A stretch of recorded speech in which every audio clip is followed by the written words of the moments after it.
You guys should be able to see that now. And also, like literally minutes before class, I realized the module for week 10, which is where we're at right now, you guys couldn't see it, so it should be visible to you all now. Let me know if it's not updating on your side. Okay, so the PowerPoint is up now. Okay, so where are we? We are covering chapter 8 in your textbook, and we're calling this the mood disorders chapter.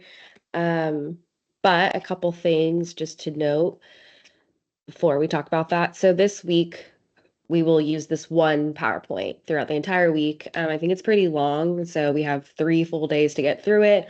We may finish, hopefully, all of it by at least early, like early in the class on Friday. That way we don't have to take the whole class period. But yeah, this whole week is just this one chapter. And we're calling it mood disorders, but really in terms of where it falls in the DSM, it's technically depressive disorders and bipolar and related disorders. So it's not all called mood disorders in the DSM, but I think your textbook chunks it in this way. So we're really covering like two sub classifications of disorders, depressive disorders, and then the bipolar and related disorders. Um, so that's where we're at. And before I move the slide, so in terms of what we've done so far, so we've had 2 exams and we have one last exam coming up, and that's not till the last week of school. So as far as exams, there's not going to be anything left in the semester except for that last exam, exam 3, and that's going to be offered like I think it's like the first day of finals, basically. And so that you don't have any exams to worry about until then. There are going to be 2 more assignments. And so nothing is due this week. Next week, I'll be opening up the next assignment.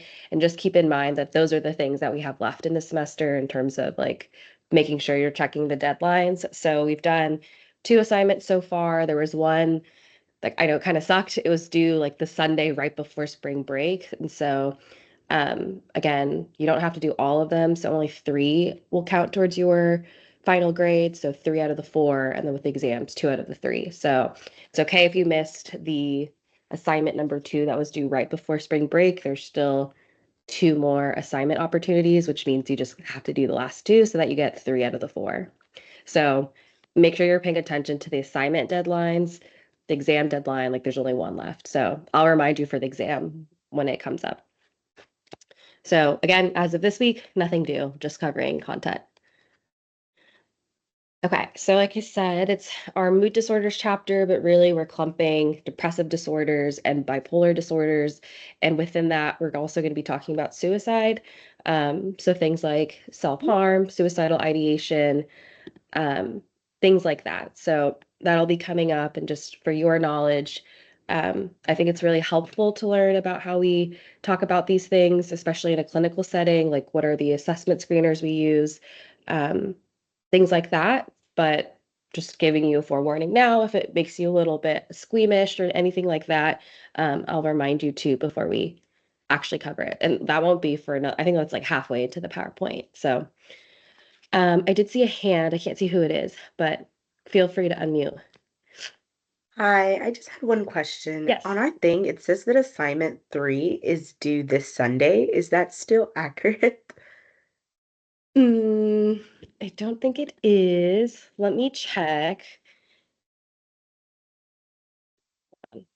Trying to remember what assignment 3 is.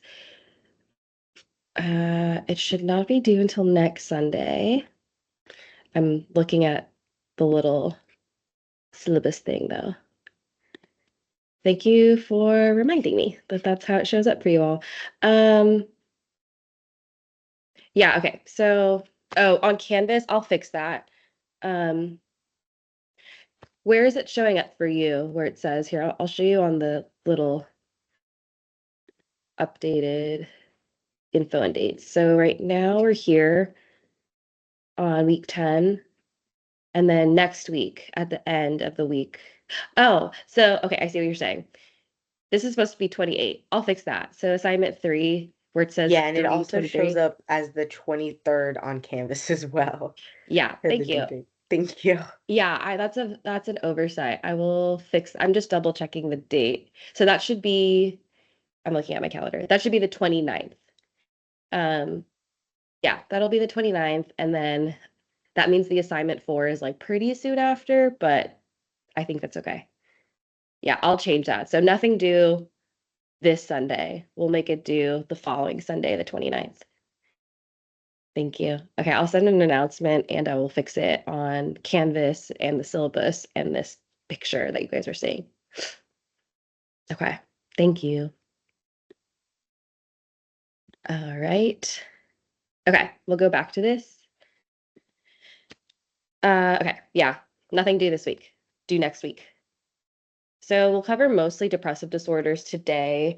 But before we get into content, any questions? I mean, it's been a week, so hopefully you rested and didn't really have to do much. I don't think you had to do anything for this class, but if you've happened to review, any questions about what we've covered so far? So we did, oh, and we did the guest lecture on the last day before spring break. And I heard that you all were great from Annika, so thanks for coming. But yeah, we have a lot of time to cover this content, which is why I'm asking, are there any questions about what we've covered since we've done conduct, ODD, we did so all the disruptive behavior disorders, we did ADHD, we did more of the neurodevelopmental disorders under like intellectual disability, we did autism, communication and learning disorders, and I believe we ended on eating, feeding, and sleep-wake disorders. So any questions about that so far? I was a little bummed that I didn't get to finish like actually lecturing on the eating and feeding disorders because I think it's interesting, particularly the eating disorder section. But I thought it was helpful to have Annika come in and talk about what she does. So any questions about that before we move on to depression?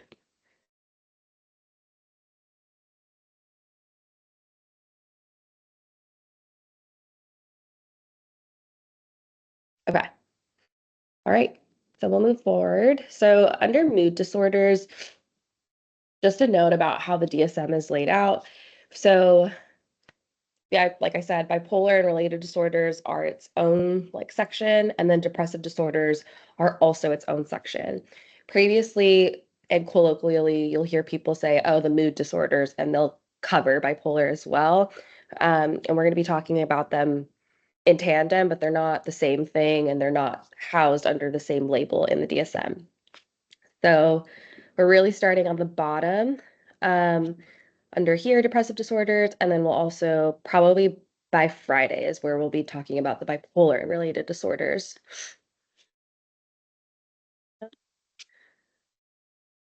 Okay, so depressive disorders first. I'm trying to get myself out of the way. Okay, so I'm also going to say this again so we don't forget. Remember that in psychopathology, so any sort of psychopathology, whether it's adults or kids, we're always thinking of things as dimensional, so along a continuum.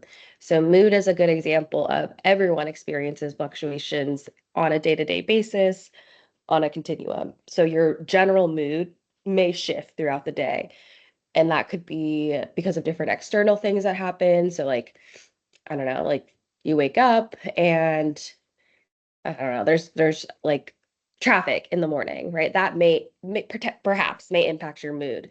So you might have little fluctuations throughout the day. That's pretty normal. We expect that for most people. Now you might have a day also where there are pretty little ups and downs. Maybe you have a pretty stable, normal day for you. So maybe you, I don't know, get up, you go to work at 9 o'clock. I'm just thinking of like a full-time job, right? So you go out, get up, get ready. You have a 9 o'clock shift. You get done at 5. Maybe some annoying nuances throughout the day while you're at work. So not a whole ton of variation. You get off work at 5, you drive home, you have dinner, whatever. Go to work out, whatever that is. Maybe that's your normal, your day to day. So you might not have many fluctuations there. The point being that that's pretty normative in the grand scheme of someone's life. So that's going to be maybe your everyday.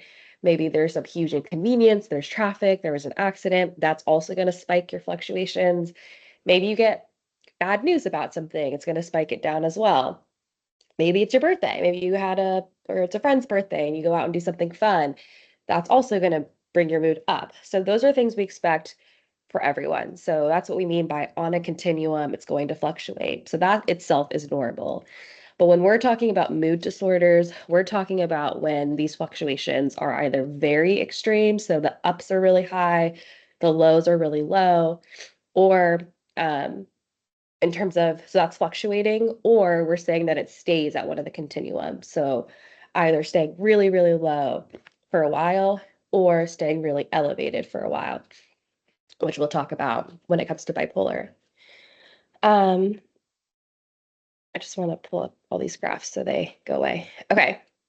When we're thinking about depressed youth, so we're thinking about children and adolescents, particularly children, when they're exhibiting depressed mood, it's the irritability that really comes through. So when we're thinking about like teenagers, so like really 13, but let's say 13 to 17-ish, that's when you're much more likely to see like the characteristics of adult depression. So you'll see lower mood, depression, like that stereotypically sad, withdrawn, like that flavor of depression. You'll see that more likely in teenagers. It's not to say you don't see it in 8-year-olds, but it's less common to see it in the younger youth. So if we're diagnosing, like I've seen someone um, with anxiety, but I've seen little 8-year-olds with some flavors of depression. That is not necessarily, it's not as common to see like that really withdrawn, sad, crying, that sort of stuff.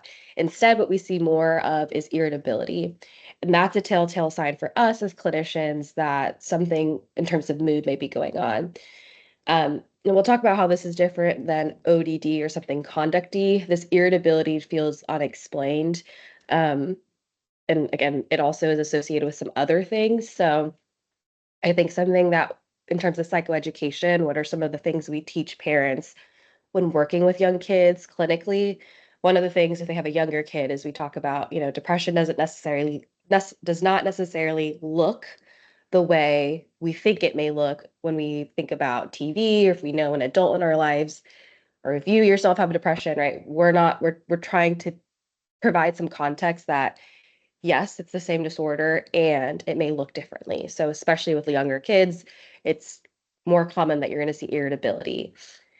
Um, and then so among those young kids, the younger children, we also tend to see more somatic complaints and issues of physiological functions. And the reason I like putting this chapter right after we did the eating, feeding disorder, sleep disorders is because those are a lot of the things that we see impacted when someone has depression. So we think of sleep as sort of a transdiagnostic symptom. So it doesn't matter what disorder you have, a lot of times sleep is impaired. Uh, and so, especially with young kids, that's another great example of usually you're going to see some issue in sleep. You may see issues in their appetite. So my child was super, super hungry all the time, like very normal, going to soccer, high metabolism, and all of a sudden their eating changed. They're not really hungry. Maybe they're a little bit moody, like irritable, fussy, maybe.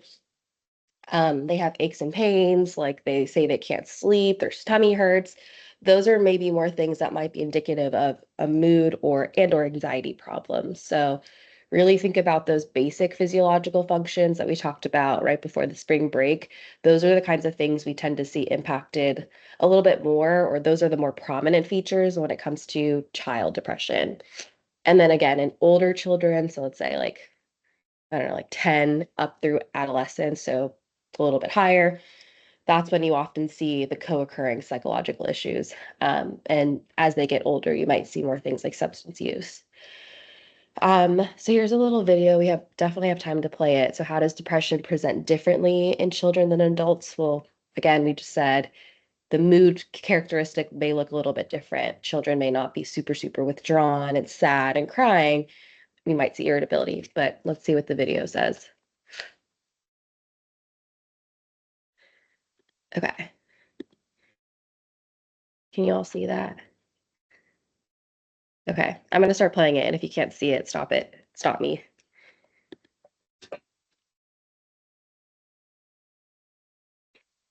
So depression can look differently in children and teens than it does in adults. So often for us as adults, when we think about the word of depression, we think about being sad, withdrawn, kind of keeping to ourselves and feeling really low.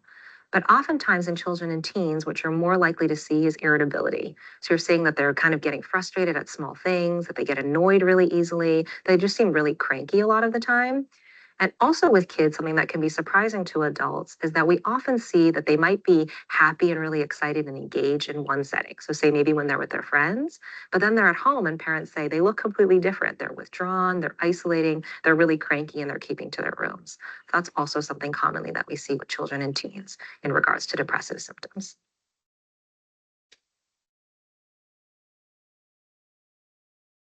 Okay. Yeah, so super short. That's what we just said.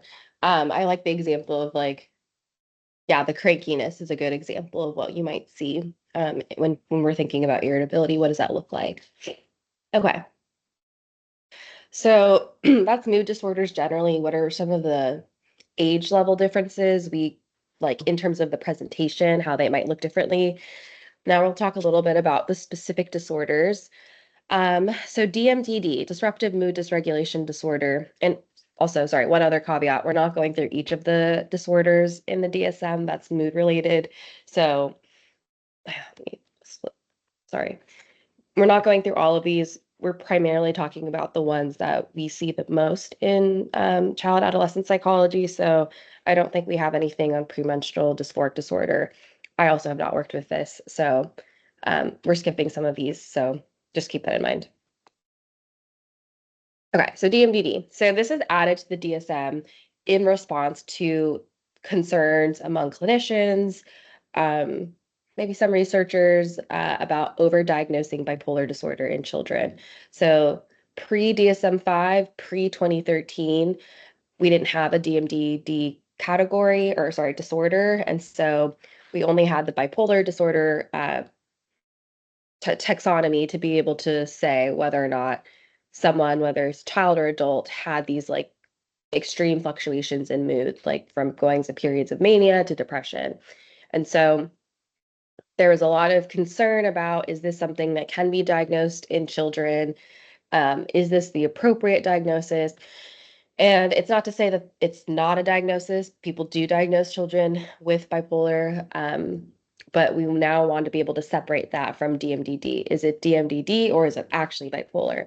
And so, again, this name, this new disorder was in response to concern about overdiagnosis of bipolar in children when that may not be the actual or the closest thing to represent what their symptoms are. Um, Keeping in mind that bipolar could only be diagnosed in DMDD can only be diagnosed in childhood, so between 6 to 18 years old, and the age of onset needs to be before age 10. So when we're hearing, when did the symptoms first start for your child? Somewhere before age 10. So if they say, I noticed it around age 14, like when they were in 8th grade, that's not something we would consider to likely be DMDD. We would want to hear that these symptoms first started occurring 9 years old, 6 years old, things like that. Since this was in response to bipolar disorder, it was meant to really tease apart whether or not a child has bipolar or DMDD. And so, with that, just like how we have other disorders where there's explicitly a qualifier of cannot meet criteria for this other one. So, like keeping in mind when we looked at autism and social pragmatic disorder, one of the criteria was that if you're going to diagnose autism, you have to rule out social communication disorder. So, similarly for this, we have to rule out bipolar if we're going to give a diagnosis of DMDD. We also need to rule out ODD and intermittent explosive disorder. So, keeping that in mind. Because it's a newer disorder that appeared in 2013, which honestly is still like, 15 years ago? So it has been a while, but in general, because it remains newer, there's still speculation about the validity. So does this exist in nature? Are we actually measuring the thing or the symptoms that we're seeing and the specificity of the diagnosis? So it's in the DSM, people are diagnosing it. We probably now have at least a decade's worth of research on this. But in general, compared to other disorders, there's still some questions about some of the psychometric properties, which we talked about, like, I think chapter 4, something early on, we talked about reliability, validity, some of those properties remain to be questioned, which is why there's still research going on about the validity, like discriminant validity, all these different types of validity and reliability of this particular disorder. Something that's interesting is that children with DMDD are more likely to develop unipolar depressive disorders or anxiety disorders rather than a bipolar disorder. What that means is you're more like unipolar depressive disorder or anxiety disorder is just true depression, true anxiety. So you're more likely, if you're a child with DMDD, to experience pure major depressive disorder, pure generalized anxiety disorder, social anxiety disorder, what have you. You're more likely to develop one of those disorders rather than bipolar, which is characteristic of both manic episodes and depressive episodes. So I think that's interesting, that I don't think, well, I don't know how many people think about this, but I don't know if clinicians really often think about that in terms of research and in terms of trends, much more likely you'll see the unipolar depressive or anxiety disorders rather than bipolar. And the reason why I say that I think that's interesting and that people probably don't think about that is because of the idea that DMDD was supposed to replace and it didn't actually replace bipolar. It was just another way of conceptualizing, is this more of a mood depressive symptom or is it full-blown bipolar with both of these characteristics?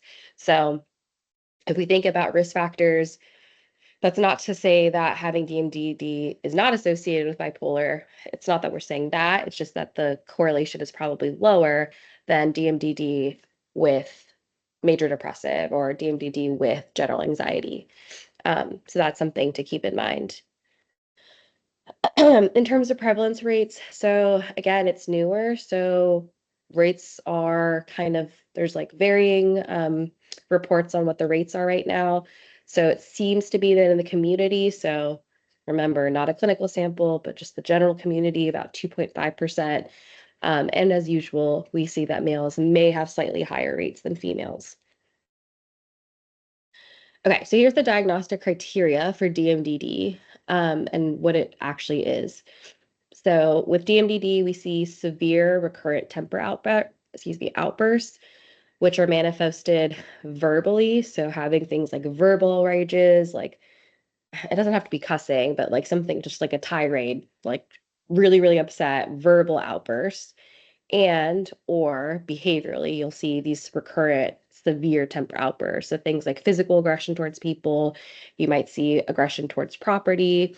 And these are things that are grossly out of proportion in intensity or duration to the situation or provocation. So it's not to say that like there was no reason for it. It might be justified with the level of intensity, so how upset they are, and for how long they are upset for. Those may seem out of proportion, or not may, they are grossly out of proportion. These outbursts are consistent with developmental level, so that's usually something we're looking at for children. There is like a frequency qualifier, so on average, 3 or more times per week. In terms of their mood in between those temper outbursts, so if you think of these outbursts as like time points on a timeline, it's like, let's say in a week, it happens 1, 2, 3, 3 times in a week. In between those temper outbursts, the general mood is irritable and angry most of the time. So nearly every day, most of the day.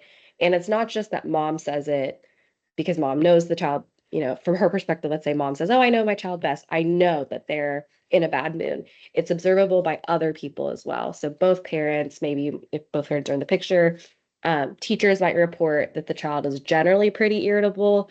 So the general flavor is irritability. And then in between that, there are these temper outbursts.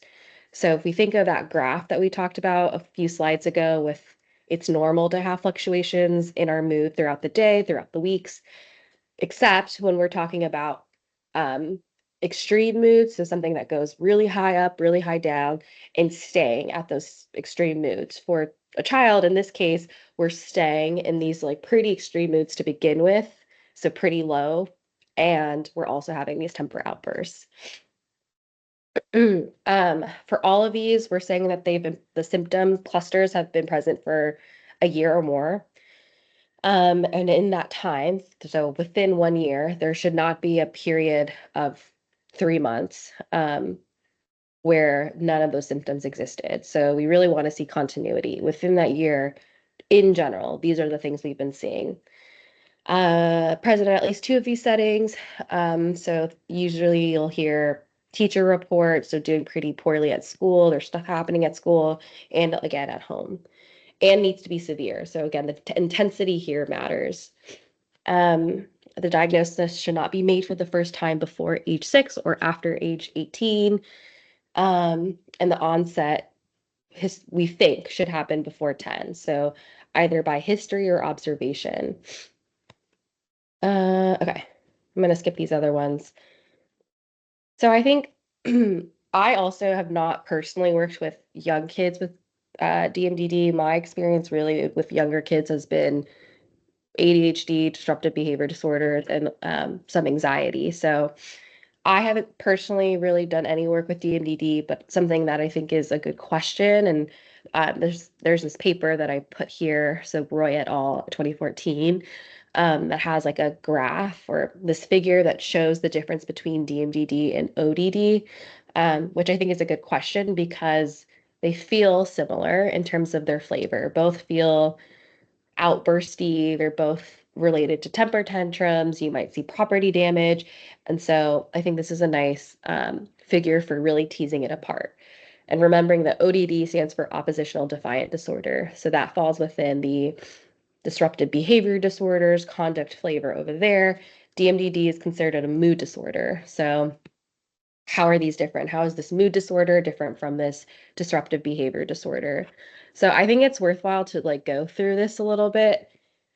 So if we're looking at the first criteria, which was severe temper outbursts / irritable mood, that was grossly out of proportion for the situation and grossly out of proportion in terms of intensity or duration.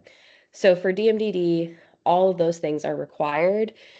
With ODD, you probably don't remember the diagnostic criteria, which is fine, but there were like a list of 8 things, and 4 of those 8 needed to be met. And one of those things was temper outbursts / irritable mood. So they are listing here. These are the 1, 2, 3 that were related to temper outbursts and or property destruction. And you didn't have to meet all of them. So those were just examples of the 8, and you can have any constellation of those 8 in order to get an ODD diagnosis, whereas DMDD, there is no wiggle room to play around with different criteria. You are saying this child meets criteria for temper outbursts, irritable mood, most days, often than not. So in terms of the diagnostic criteria, that's different, right? So ODD, you can have temper outbursts and irritable mood. It's not required though. You may have some, like if you pick out the specific criteria that the child meets for ODD, they may not totally one-to-one overlap with DMDD. Looking at criterion B, so it needs to be inconsistent with developmental level, 3 or more times a week. Mood must be pretty irritable most days than not. Those things are also not represented in ODD. So yes, we always look at the developmental backdrop. So B is probably relevant here for ODD as well.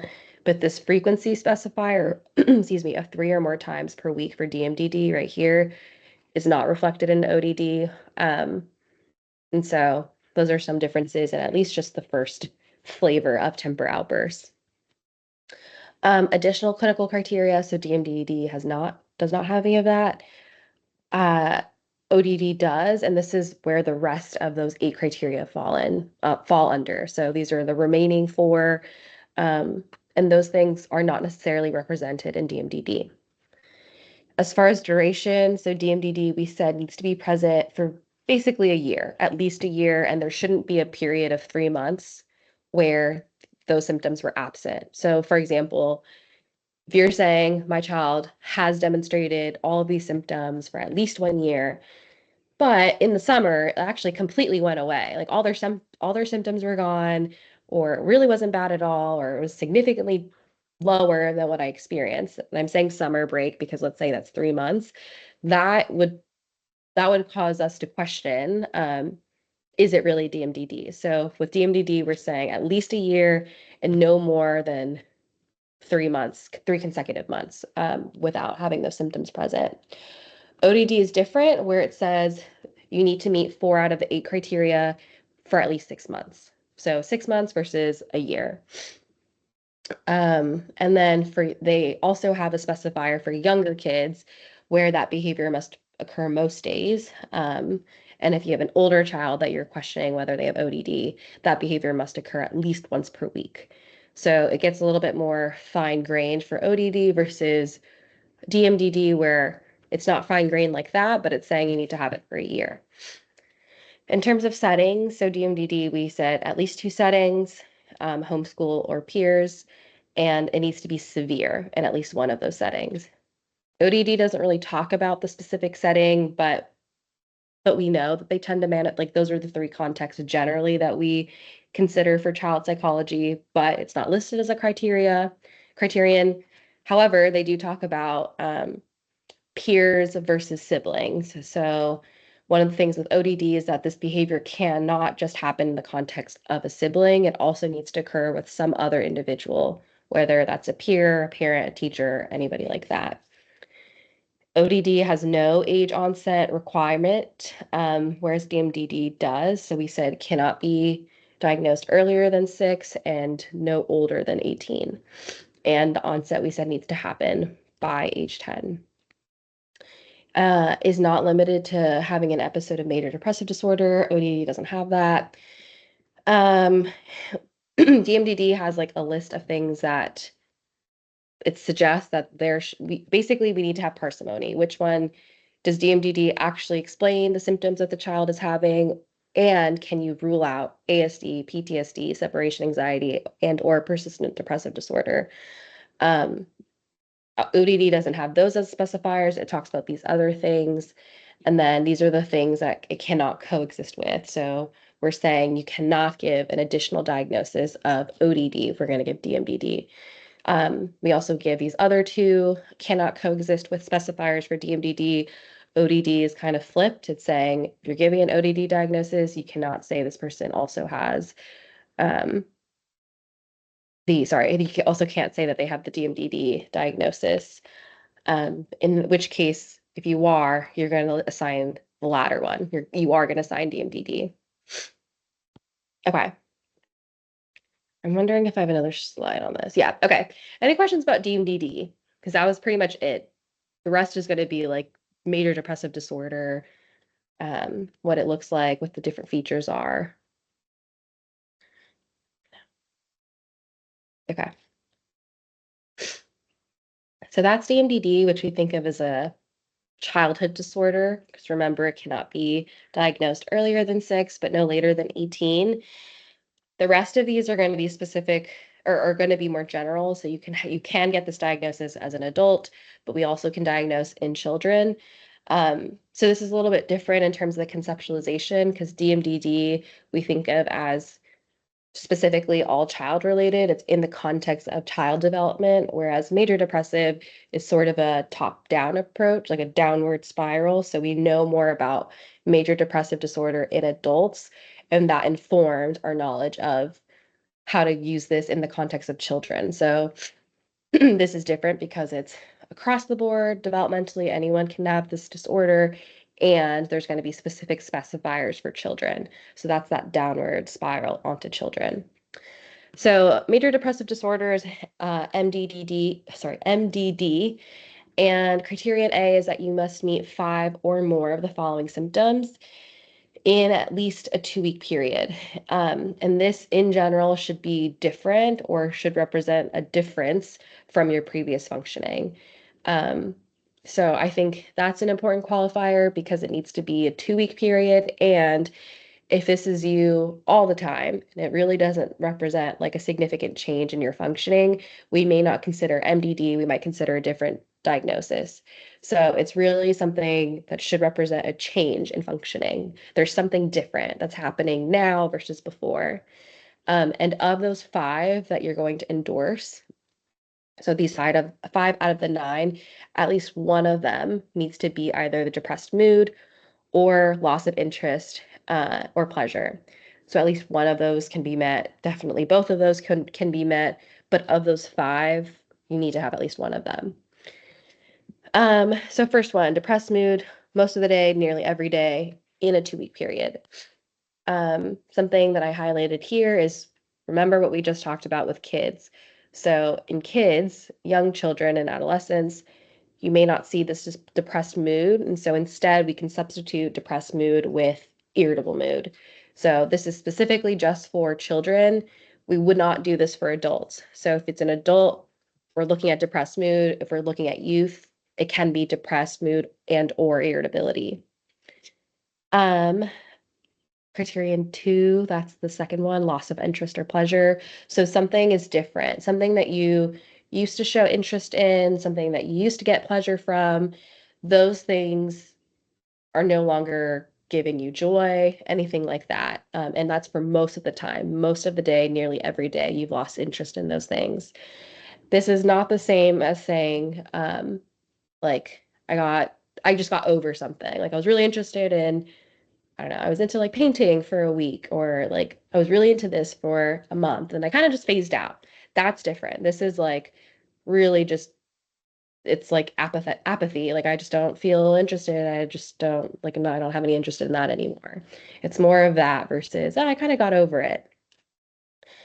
Um, so keep in mind those basic physiological functions we talked about before spring break. That's really going to account for a lot of these other numbers down here. So it's kind of a catch-all. So we either might see significant weight loss and or weight gain. So it doesn't really matter what direction, because this isn't an eating disorder. This is about mood. It's really just about something has changed in your appetite, and that might manifest as what your weight looks like, whether it went up or went down. So typically we see with little kids and or adolescents, so in children in general, we usually see that they are not meeting the expected weight gain for their age. So when you go to the doctor every year, and they take your child's height and weight, looking at all those things, there's like a benchmark for, okay, this is where they should normatively be. They're 10 now. By the time I see them next year at 11, I suspect they'll have grown an inch, or whatever those like metrics are. When it comes to the weight expectation, they're not meeting that weight gain expectation for that age. And for kids, they need to be developing. We need them to grow. We need them to meet those expected weight gains. So that's something that might be concerning and might be flagged by your doctor, or the pediatrician for your child, that you may not notice until after you go to the doctor. And there's that point I made about decrease or increase in appetite nearly every day. It doesn't really matter which direction, it just appetite has changed from previous functioning. Same thing with sleep. So your sleep, that's another basic physiological function, is also impacted. It's either having a really hard time sleeping or hypersomnia most days for the last 2 weeks. Psychomotor agitation nearly every day, and it's typically observed by others. So like your motor skills are like impacted, like you might be agitated, or like the way you hold things like that. Your motor skills look impacted, and it can be observed by other people. Fatigue or loss of energy nearly every day. That's something I think is more common in adults than young people. In youth, so just I feel exhausted, I'm wiped, I'm winded, like literally just have no energy for anything. Tend to see that more in adults, and older teens. Feelings of worthlessness or excessive or inappropriate guilt nearly every day. So that's more getting into like some of the cognitive distortions, which we'll talk about a little bit later. So these are some of the thoughts that are perhaps heavily permeating some of these people's thoughts when they have depression. This is another one that I think is really, I mean, most of these are really transdiagnostic. It's the symptom of clusters represents MDD, but that's not to say that these specific criterion like labels couldn't meet diagnosis for another disorder. So diminished ability to think or concentrate or indecisiveness nearly every day. A lot of this is also well represented in anxiety, which is why we have high comorbidity. But keeping in mind that if we're trying to make a distinction, what is this really looking like? Is it really depression or is it anxiety or is it both? So in this case, depression looks different. This is the like constellation of symptoms. This is like the pattern that we're looking for. And so one of those things might be worthlessness. I brought this up to begin with because diminished ability to think or concentrate is also something you hear a lot about in anxiety. It's also something that people get confused with ADHD. So like kind of, especially like the inattentive subtype that we talked about, where like just, hard to capture your attention, like that ability to think or concentrate may also, I think people might also think about ADHD when they see this one. And then the last one, recurrent thoughts of death. So not just fear of dying, which is like fairly typical. So like occasionally people might have like existential thoughts about, or if you're religious, like, what happens when people die? Is there an afterlife? Stuff like that. Like that's pretty normal to think about. Um, if you're going on a roller coaster and you're like, ooh, I'm scared about like the rates, some of that could be normative. So this is different from that. We're not talking about that. This is like pretty significant, like suicidal ideation that's recurrent. It doesn't matter if there's a specific plan to go through it with it or not, but there's a lot of ideation. So just thinking about dying, thinking about wanting to die, or having made a suicide attempt already at that point. Okay, so these are the diagnostic criteria, the main ones we think about. Hold on. Okay, and then this is the rest. So I'm not going to cover this. This is like that usual, like how does it explained by another disorder? Does it impact other areas of functioning? It should. The one I will mention though is criterion E. So there has never been a manic episode or a hypomanic episode. So as soon as we introduce mania, we're looking at a bipolar disorder. So for major depressive disorder or any of the other depressive disorders, if there's mania, typically we're going to be looking now at a bipolar disorder. So that's why right here it says there has never been a manic episode or a hypomanic episode. If there has been, then we'll look at bipolar and we'll look at which is it bipolar 1, is it bipolar 2, and look at those. Okay, and then these little red stars are just reminders of like what the tweak is for children. So we talked about depressed mood. If we're talking about children, really could be irritable mood. We can make that substitution. When we're talking about appetite/weight with kids, again, we tend to see that they're just not meeting their weight gain expectation. You might see sleep impacted pretty often in kids, fatigue. You might see that they just are kind of like, ugh, like bleh, like don't really feel like they can concentrate. And then the last one is diminished ability to think or concentrate, which you also pretty often might see in kids. So MDD itself is the diagnosis and it has a diagnostic code. And you can also list different specifiers. So you can say, is it with anxious distress? Is it with mixed features, melancholic features, psychotic features, catatonic features, atypical features? And then the other ones are patterns. So is it a seasonal pattern or is it with peripartum onset? I think there's one more box. Oh, no. So that's all of them.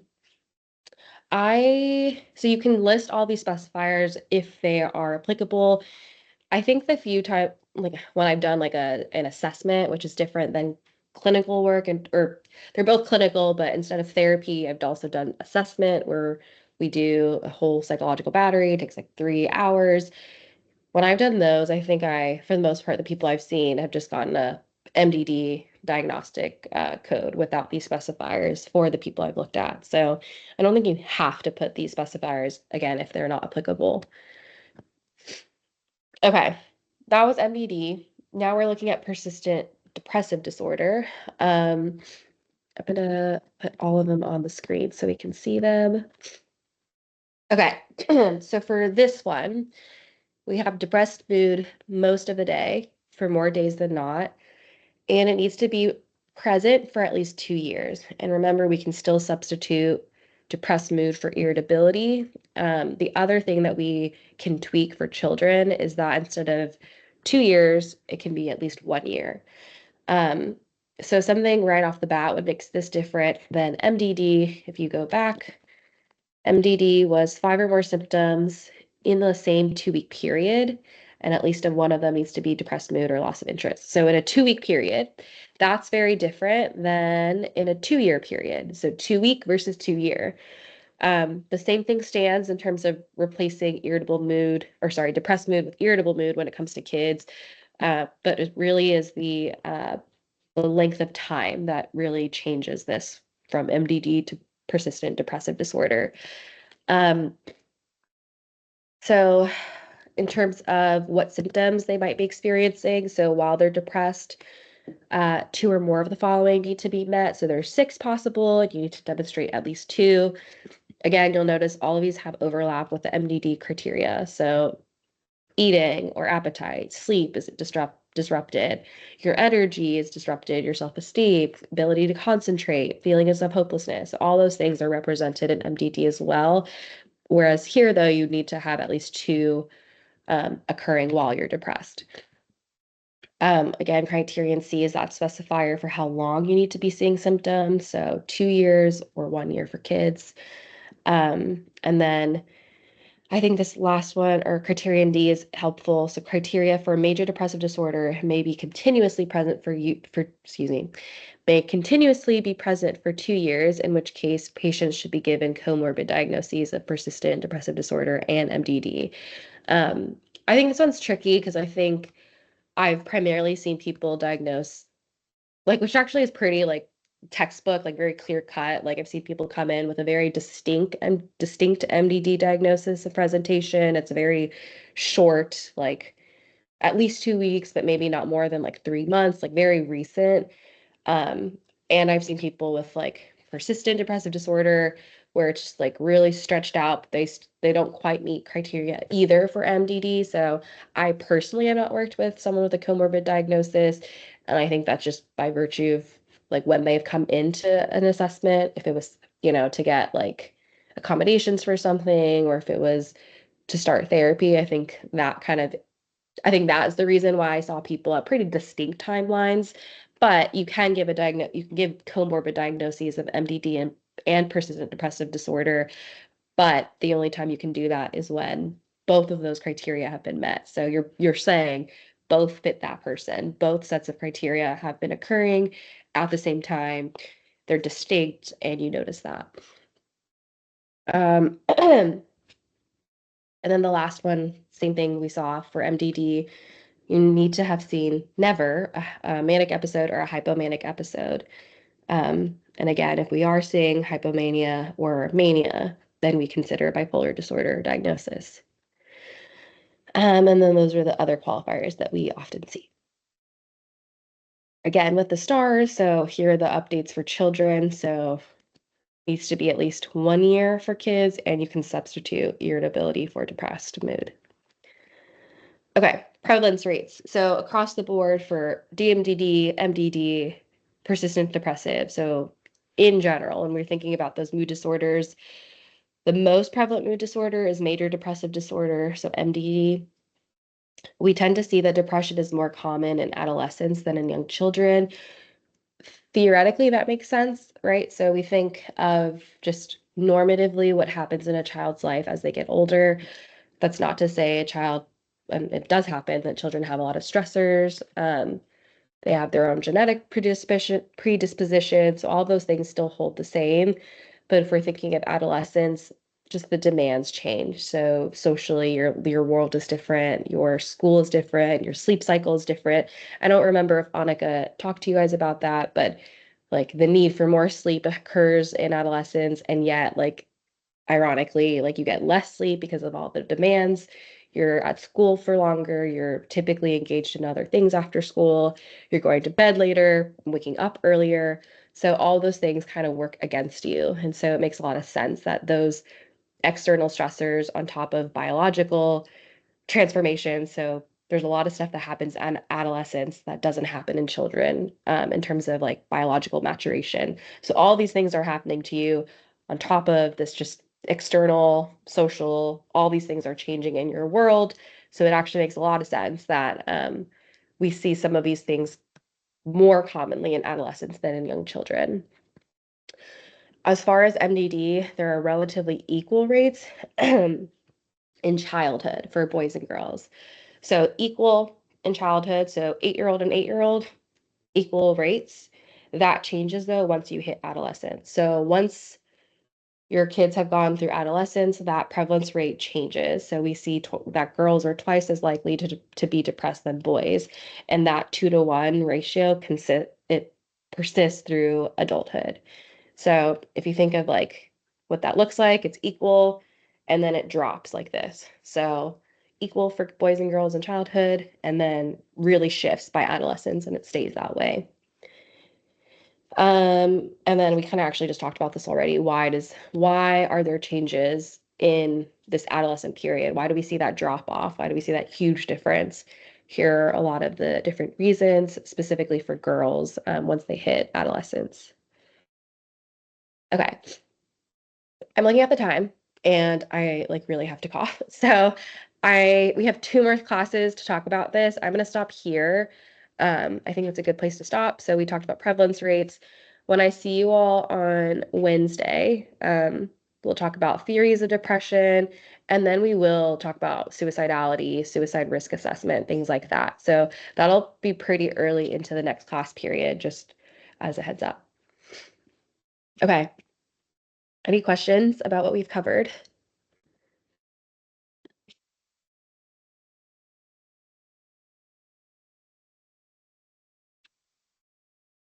Nope. Okay. Well, then I will stop the recording. I'll see you all on Wednesday.